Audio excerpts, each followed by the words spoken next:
Alors maintenant, on va voir les démonstrations pratiques pour les techniques de tissu mou pour les patients avec des myalgies. Donc on va pouvoir par exemple travailler sur le muscle temporal et le muscle masséter. Pour le muscle temporal, je vais repérer donc la position du muscle donc dans la fosse temporale et donc le muscle temporal va jusqu'au processus coronoïde de la mandibule. Pour confirmer que je suis bien sur le muscle, je vais demander au patient de serrer les dents. Voilà, donc là je sens une contraction et du coup je vais chercher en discutant avec le patient le point le plus douloureux. Et une fois que je l'ai trouvé, je peux très bien faire des techniques de type friction transversale.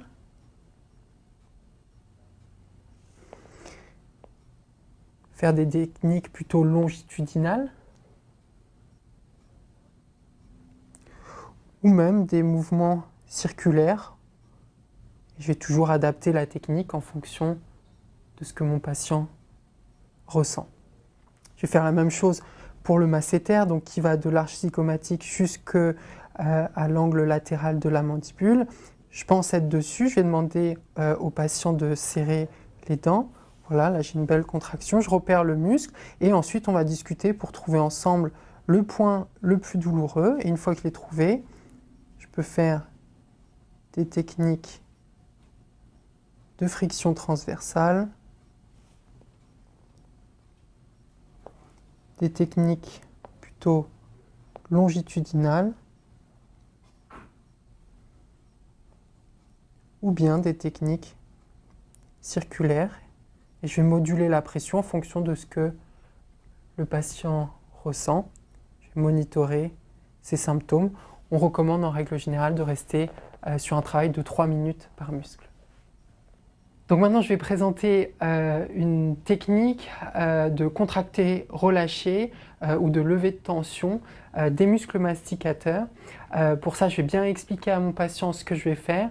Donc, je vais expliquer que donc on va ouvrir la bouche ensemble. Je vais mettre mon pouce sur les dents du bas et puis on va ouvrir ensemble la mâchoire et puis il faudra contracter un petit peu les muscles quand je le dirai, comme serrer la mâchoire et ensuite il y aura une phase de relâchement et j'étirerai un petit peu plus. S'il y a quoi que ce soit, un petit signe de la main et je relâche la technique et on voit qu'est-ce qui ne va pas. D'accord ? Donc je vais mettre une contreprise sur le front. You can open your mouth. Alors, donc je vais faire un premier étirement. Voilà. You can clench a little bit. Donc je demande au patient de serrer la mâchoire and relax et de relâcher.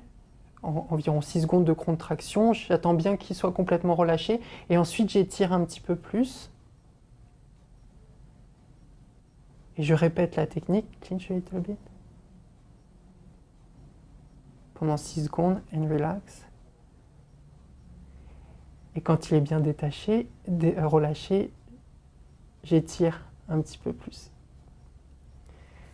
C'est une bonne technique si le patient a une restriction dans l'ouverture de sa bouche avec des contractions de défense musculaire ou bien si vous voulez simplement diminuer la tension dans les muscles masticateurs.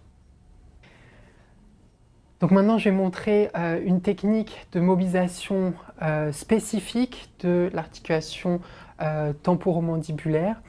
Donc pour ce faire, donc, je vais repérer déjà l'articulation et le processus condylaire.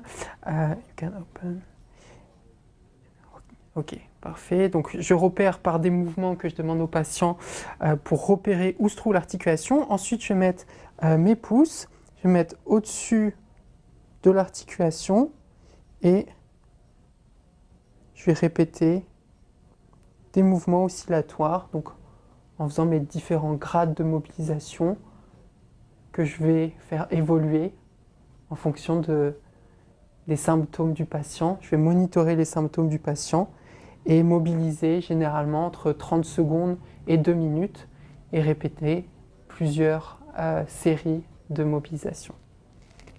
Donc la prochaine technique est une technique de contrôle moteur pour aider le patient à garder une ouverture de bouche dans le plan sagittal.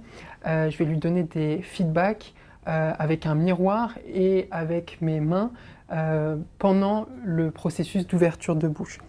Donc pour ça, je vais mettre mes mains sur les deux parties de sa mâchoire, sur les deux côtés de sa mâchoire, sur la mandibule, et je vais lui demander d'ouvrir la bouche et de fermer la bouche comme ça, et avec mes mains, je vais l'aider à rester dans le plan sagittal. En plus de cette aide, je peux ajouter une traction, un glissement vers le bas et vers l'avant qui pourrait aider éventuellement à diminuer les symptômes durant le processus d'ouverture.